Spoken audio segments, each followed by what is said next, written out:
प्रभु जीवन में आनंद प्रदान करते हैं और इसलिए संतों ने प्रसन्न रहने का सूत्र दिया। सौनकादिक ऋषियों के 6 प्रश्न और पहला प्रश्न है, पुंसाम एकांततः श्रेयम किमस्ति, मनुष्य के लिए कल्याण का मार्ग क्या है। 3 मंगलाचरण भागवत में प्राप्त होते हैं। पहला मंगलाचरण व्यास जी महाराज ने किया, जो आप लोगों ने कल श्रवण किया। दूसरा मंगलाचरण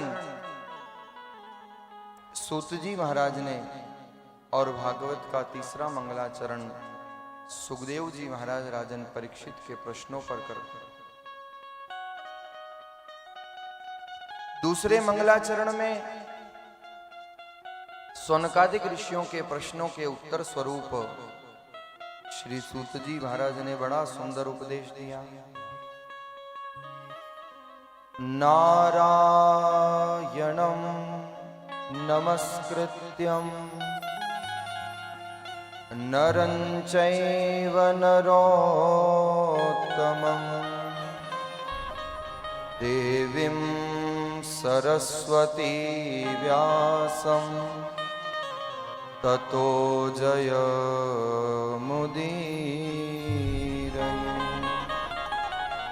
सूत जी महाराज जब मंगलाचरण करते हैं तो आदि नारायण भगवान का अपने स्मरण किया। भगवान आदि नारायण जिनके माध्यम से ये सृष्टि प्रारंभ हुई, भगवती मां सरस्वती की पावन उपासना, पावन स्मरण श्री सूत जी महाराज ने किया। और इसके पश्चात पहले प्रश्न का उत्तर जो सूत जी ने प्रदान किया, पहला प्रश्न था कि मनुष्य के लिए कल्याण का मार्ग क्या है, और मनुष्य के लिए अगर सर्वोत्तम कोई कल्याण का मार्ग है तो सूत जी महाराज ने कहा, सवे पुंसाम परो धर्मो यतो भक्तिरथोक्षजे अहेतुक्य प्रतिहता ययात्मा संप्रसीदति।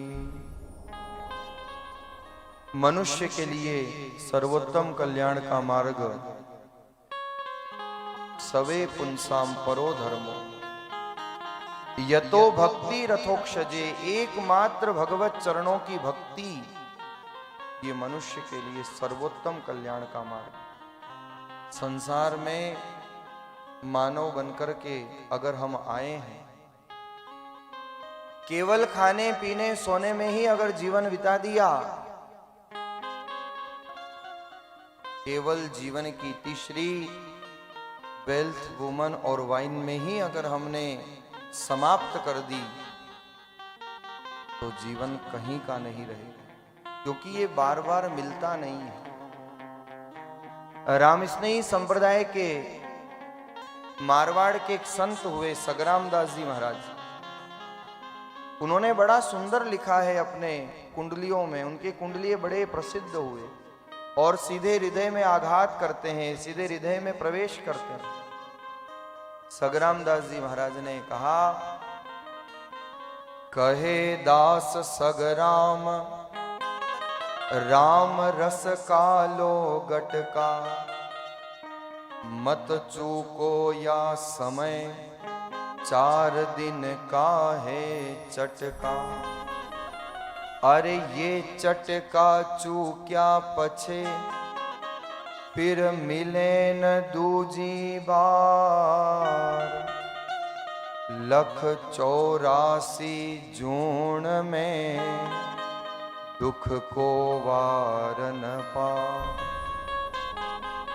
दुख को वार न पार घना मारेला भटका, कहे दास सगराम, राम रस का लो गटका। संसार में आप बहुत रस के गटके लेते हो ना। गर्मी में गन्ने के रस का, आम रस का और बहुत सारे रस, सर्दी में गाजर के रस का, बहुत सारे रस के गटके लेते हैं लोग। गटके में समझते हो ना, गटका मतलब घूंट। तो महापुरुषों ने कहा संसार के घूंट तो बहुत लेते हो, लेकिन कभी राम रस का घूंट भी लेकर के देखो, क्योंकि ये जिंदगी यूं ही निकल जाएगी, फुर्सत न होगी काम से। कुछ समय ऐसा निकालो, प्रेम कर लो राम से, प्रेम कर लो राम से। ये जीवन बहुत छोटा दिया है, यूं ही बीत न जाए। कितना छोटा तो जीवन है इंसान का। सोमवार को जन्म हुआ, मंगलवार को बड़े हुए, बुधवार को बुद्धि आई, गुरुवार को शादी हो गई, शुक्रवार को लॉटरी खुल गई, शनिवार को बुढ़ापा आ गया और रविवार को राम जी राम राम महाराज। बहुत छोटा जीवन है। अपनी मेवाड़ी में कहावत है, 10 डारो, 20 बारो, 30 तीखो, 40 फीको, 60 थाको, 70 में सड़ियो, 80 में अड़ियो, 90 में नलियो और 100 में तो बड़ियो ही बड़ियो, जाना ही पड़े। ये बहुत सत्य है। आएगा सो जाएगा राजा रंक फकीर, यूनिवर्सल ट्रुथ है, इसको कोई बदल नहीं सकता। लाइफ इज लाइक आइसक्रीम, ये जिंदगी एक आइसक्रीम की तरह है।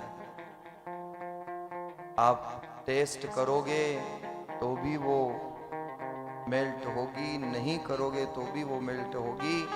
तो अच्छा है कि हम जो प्रभु ने दिया है जीवन, उसका आनंद लें, क्योंकि जीवन में सुख दुख सबके अपने अपने प्रारब्ध अनुसार जीव को प्राप्त होते हैं। किसी के दुख का कारण अगर हम सोचे कि हम बन रहे हैं, तो ये हमारी अज्ञानता है। क्योंकि शास्त्र कहते हैं, मानस में गोस्वामी जी ने कहा, को हो न को हो सुख दुख कर दाता,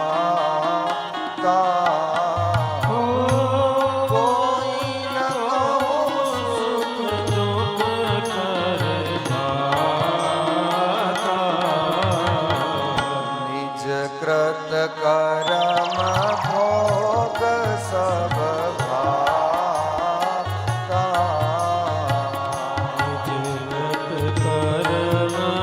सभी गाइए भाव के साथ। मंगल भवन मंगल हारी,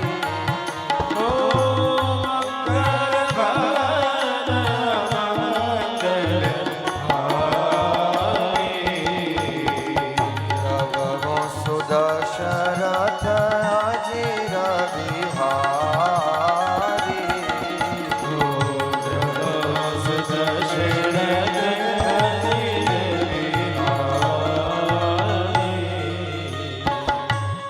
न कोई काहूं सुख दुख कर दाता, निज कृत कर्म भोग सब भ्राता। सब अपना अपना भाग्य लेकर के आए हैं। हानि लाभ, जीवन मरण, यश अपयश, विधि हाथ, ये सब उस विधाता ने रच रखा है। इसलिए स्वामी रामचरण जी महाराज ने चिंतन दिया कि राम भरोसा राखिए, राम सकल के माए, जो तेरा मन को साच है तो साई छानो नाय। साई छानो नाय न्याव करता के सहारे, नहीं साच को आच, साच को राम उबारे। स्वामी रामचरण जी महाराज फरमाते हैं, दुख सुख संपत्ति आपदा ये प्रारब्ध भुगता है। ये अपने अपने प्रारब्ध के अनुसार जीव लेकर के आता है। सुख दुख संपत्ति आपदा ये प्रारब्ध भुगताए, इसलिए राम भरोसा राखिए, क्योंकि राम सकल के माए। उस पर विश्वास पक्का रखो, सौंप दो जो है सो। जब नाव भी उसकी, दरिया भी उसका, खेवनहार भी वो, तो चाहे वो डुबोए और चाहे वो तारे, अपने तो एक ही बात जीवन में धारण कर लो, तेरी रजा में रजा है, तेरी मजा में मजा है। या तो यूं भी वावा है और ऊं भी वावा है। जब जैसी अवस्था में प्रभु रखे उसी में आनंदित रहना, ये संतों ने सूत्र दिया। लेकिन हां, कोई किसी कारण से, किसी वजह से दुखी हो तो एक पंक्ति जीवन में याद रख लेना, जाहि विधि राखे राम ताहि विधि रही। जाहि विधि राखे राम ताहि विधि रही। सीताराम सीताराम सीताराम कहिए, सीताराम सीताराम सीताराम कहिए। जाहि विधि राखे राम ताहि विधि रही। जाहि विधि राखे राम ताहि विधि रही। जाहि विधि राखे राम ताहि विधि रही। जीवन में जो जिस समय जैसी अवस्था हो, दो सूत्र हैं। एक हरि कृपा, अगर आपके अनुकूल हो रहा है तो हरि कृपा मान लो कि प्रभु की कृपा है। लेकिन आपके अनुकूल नहीं हो रहा, आप जो सोच रहे हो वो नहीं हो रहा, आपके प्रतिकूल हो रहा है, उसे भी हरि इच्छा मान लो। हरि इच्छा भावी बलवाना। अगर अनुकूल है तो हरि कृपा मान करके स्वीकार कर लो, प्रतिकूल है तो हरि इच्छा मान करके अपने जीवन को सतमार्ग की ओर अग्रसित करते रहो, क्योंकि हर जीव अपने अपने प्रारब्ध के अनुसार सुख और दुख साथ लेकर के आता है। सूत जी महाराज ने कहा कि अगर जीवन में कल्याण के मार्ग पर अग्रसर होना चाहते हो तो यतो भक्ति रथोक्षजे, भक्ति को धारण करो। और भक्ति भी कैसी होनी चाहिए? अहेतुक्य प्रतिहता ययात्मा संप्रसिद्धति। दो प्रकार की भक्ति बताई है।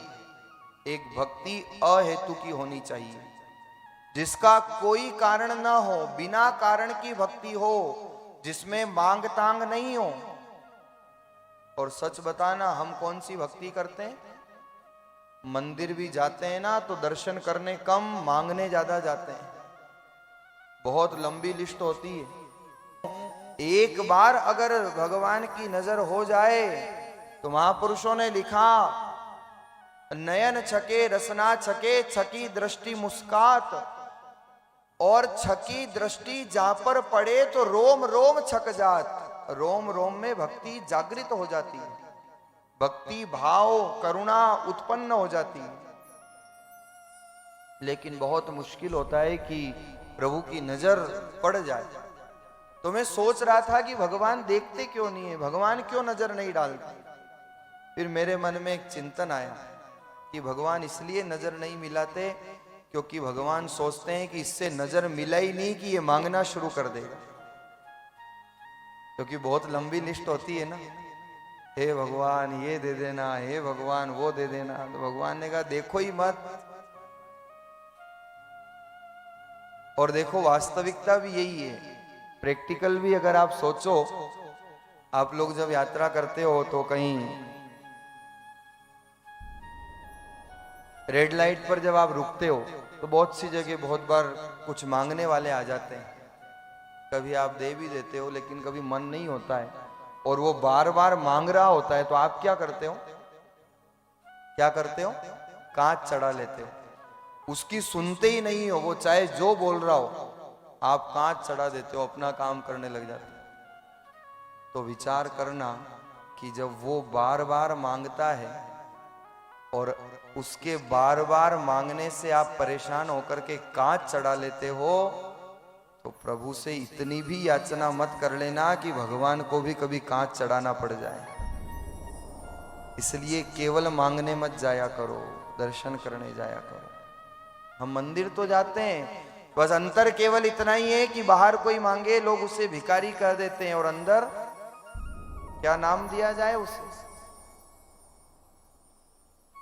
इसलिए केवल मांगने मत जाया करो। कहा करो ना प्रभु से जाकर, प्रभु मैं आपका हूं, आपके हृदय में आवाज आएगी मैं भी तेरा हूं। और जिस दिन हम प्रभु के हो गए ना, तो कुछ मांगने की आवश्यकता नहीं पड़ेगी, क्योंकि जिसने जीवन दिया है क्या उसे नहीं पता कि हमें क्या चाहिए? क्या उस परमात्मा को नहीं पता? और कभी ये चिंतन करना, विचार करना कि आज तक तुम्हें जो कुछ मिला है, क्या सब कुछ तुमने मांगा था? सोचना इस बात पर। जो कुछ भी मिला जीवन में, क्या सब कुछ मांगा था? ऐसा बहुत से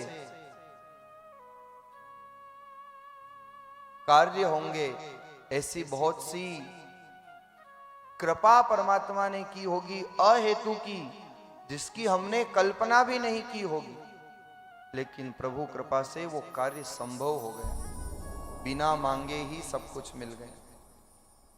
इसलिए मांगने मत जाया करो, प्रभु के दर्शन करने जाया करो। और भक्ति का पहला प्रकार ही यही है, अहेतु की भक्ति होनी चाहिए, जिसका कोई कारण ना हो, जिसमें याचना ना हो। एक कवि ने तो बहुत सुंदर लिखा कि हे प्रभु मैं अगर मांगू तुझसे तो कुछ न देना तू मुझे, वरना आशिक नहीं मजदूर हो जाऊंगा मैं। मांगता तो एक मजदूर भी है। प्रहलाद चरित्र में चर्चा कर